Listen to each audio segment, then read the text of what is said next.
ಹಾಗಾಗಿ ನಾನು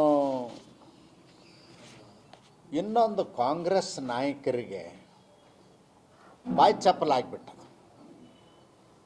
ಅತ್ಯಂತ ಹಿಂದುಳಿದ ವರ್ಗಕ್ಕೆ ಸೇರಿದಂಥ ಈ ದೇಶದ ಪ್ರಧಾನಿ ನರೇಂದ್ರ ಮೋದಿಜಿಯವರು 12 ವರ್ಷಗಳ ಕಾಲ ಈ ದೇಶದ ಪ್ರಧಾನಮಂತ್ರಿಯಾಗಿ, 13 ವರ್ಷಗಳ ಕಾಲ ಗುಜರಾತಿನ ಮುಖ್ಯಮಂತ್ರಿಯಾಗಿ, 25 ವರ್ಷಗಳ ಕಾಲ ಒಂದೇ ಒಂದು ಆಪಾದನೆ ಇಲ್ಲದೆ, ಒಂದೇ ಒಂದು ಕಳಂಕ ಇಲ್ಲದೇ ದೇಶದಲ್ಲಿ ಸಂವಿಧಾನಿಕ ಹುದ್ದೆಯಲ್ಲಿದ್ದಾರೆ. ಅವ್ರ ಬಗ್ಗೆ ನೀವು ಮಾತನಾಡ್ತಕ್ಕಂಥದ್ದು ಉದ್ದೇಶ ಏನು? ಮತ್ತು ಕಾಂಗ್ರೆಸ್ನವ್ರು ಹೇಳ್ತಾರೆ ಹಿಂದುಳಿದವರು, ಅಲ್ಪಸಂಖ್ಯಾತರು, ಅಹಿಂದ ವರ್ಗಕ್ಕೆ ನಾವು ಬೆಂಬಲ ಮಾಡ್ತೀವಿ ಅಂಥೇಳಿ. ದೇಶದ ಪ್ರಧಾನಿ ನರೇಂದ್ರ ಮೋದಿ ಅಹಿಂದ ವರ್ಗಕ್ಕೆ ಸೇರಿದವರು ಅಲ್ಲೇನು? ನಿಮ್ಮ ಉದ್ದೇಶ ಏನು? ಯಾರನ್ನ ಖುಷಿ ಪಡಿಸೋದಕ್ಕಾಗಿ ಈ ಕೆಲಸವನ್ನು ಮಾಡ್ತಾಯಿದ್ದೀರಿ?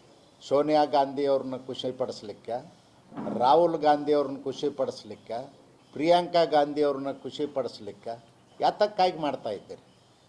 ನಿಮ್ಮ ಉದ್ದೇಶ ಅವ್ರನ್ನ ಖುಷಿಪಡಿಸಿ ನೀವು ಅಧಿಕಾರ ಪಡ್ಕೊಳ್ಳೋದಕ್ಕಾಗಿ ಮಾಡ್ತಾಯಿದ್ದೀರಿ.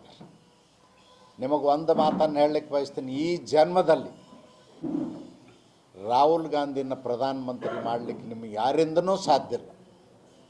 ಈ ದೇಶದ ಜನ ರಿಜೆಕ್ಟ್ ಮಾಡಿಬಿಟ್ಟಾರೆ ರಾಹುಲ್ ಗಾಂಧಿಯವ್ರನ್ನ. Rejected goods. ಇವತ್ತು ಕಾಂಗ್ರೆಸ್ಸು ನಿಮ್ಮಂಥವರ ದುರಾಡಳಿತದಿಂದ, ದುರ್ನಡತೆಯಿಂದ ಇವತ್ತು ಕಾಂಗ್ರೆಸ್ಸು ದೇಶದಲ್ಲಿ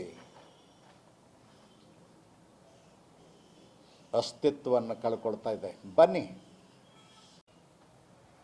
ಮಾತೆತ್ತಿದರೆ ಕೆಲಸಕ್ಕೆ ಬಾರದವರೆಲ್ಲ ನರೇಂದ್ರ ಮೋದಿ ಅವ್ರನ್ನ ಟೀಕೆ ಮಾಡ್ತಾರೆ. ಅದೇ ಒಬ್ಬ ದೇಶದ ಪ್ರಧಾನಮಂತ್ರಿ, ಸಂವಿಧಾನಕ್ಕೆ ಹುದ್ದೆಯಲ್ಲಿರ್ತಕ್ಕಂಥವ್ರು, ದೇಶದ ವಿಶ್ವಾಸವನ್ನು ದೇಶದ ಜನರ ವಿಶ್ವಾಸವನ್ನು ಪಡೆದು ಅಧಿಕಾರದಲ್ಲಿರ್ತಕ್ಕಂಥವ್ರು, ಅವ್ರ ಬಗ್ಗೆ ಅವಹೇಳನಕಾರಿ ಮಾಡ್ತಕ್ಕಂಥದ್ದು ನಿಮ್ಮ ಅವನತಿಗೆ ಕಾರಣ ಆಗ್ತದೆ ಅನ್ನೋ ಎಚ್ಚರಿಕೆಯನ್ನು ಕೊಡಲಿಕ್ಕೆ ಬಯಸ್ತೇನೆ. ನಾನು ಇನ್ನೊಂದು ನಮ್ಮ ರಾಜ್ಯದ ನೂತನ ಅಧ್ಯಕ್ಷರಿಗೆ ಕೇಳಲಿಕ್ಕೆ ಬಯಸ್ತೀನಿ. ಮೊನ್ನೆ ವೀರಾವೇಶದಿಂದ ಭಾಷಣ ಮಾಡಿದರು. ನಾನು ಹುಟ್ಟಿನಿಂದ ಕಾಂಗ್ರೆಸ್ನವ, ಮೂಲತಃ ಕಾಂಗ್ರೆಸ್ನವ. ಎಸ್, ಅದರ ಬಗ್ಗೆ ಯಾರೂ ಡೌಟ್ ಪಡೋದಿಲ್ಲ. ಆದರೆ ನೀವು ಯಾರ ಮೂಲಕ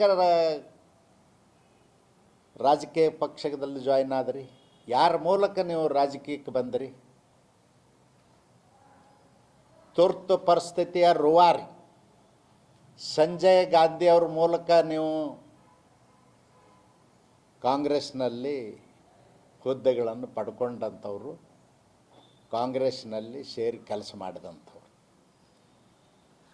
ಮೊನ್ನೆ ಕಳೆದ ವಾರ ಅಷ್ಟೇ ಸಂಜಯ್ ಗಾಂಧಿ ಅವ್ರ ಪುಣ್ಯತಿಥಿ ಇತ್ತು. ಯಾಕೆ ನೀವು ಅವ್ರದ್ದು ಪುಣ್ಯತಿಥಿ ಆಚರಿಸಲಿಲ್ಲ? ಹೇಳಬೇಕಲ್ಲ ಬಿ ಕೆ ಹರಿಪ್ರಸಾದ್ ಅವರೇ. ಕಾಂಗ್ರೆಸ್ನವ್ರೆ ಗಾಂಧಿ ಮನೆತನದವ್ರದ್ದು ಎಲ್ಲರದ್ದು ಮಾಡ್ತಾರೆ. ಇವಾಗ ಗಾಂಧಿ ಮನೆತನದವ್ರು ಅಲ್ಲ. ಸಂಜಯ್ ಗಾಂಧಿ ಗಾಂಧಿ ಮನೆತನದವ್ರು ಹೌದಾ ಅಲ್ಲ? ಅದ್ರ ಬಗ್ಗೆ ಉತ್ತರ ಹೇಳಿ. ಯಾಕೆ ಮಾಡಲಿಲ್ಲ? ಅವ್ರ ಮೂಲಕ ಬಂದೀವಿ ಅಂಥೇಳಿ ಅನೇಕ ಬಾರಿ ಹೇಳ್ಕೊಂಡಿದ್ರಿ. ಈಗ ಯಾಕೆ ಯಾರನ್ನ ಖುಷಿ ಪಡಿಸೋ ಸಲುವಾಗಿ ಅವ್ರ ಹೆಸರು ಬಿಡ್ತಾ ಇದ್ದೀರಿ? ಯಾರ ಸೂಚನೆ ಮೇರೆಗೆ ಸಂಜಯ್ ಗಾಂಧಿ ಹೆಸರು ಹೇಳೋದನ್ನು ಬಿಡ್ತಾ ಇದ್ದೀರಿ? ಹೇಳಬೇಕಲ್ಲ.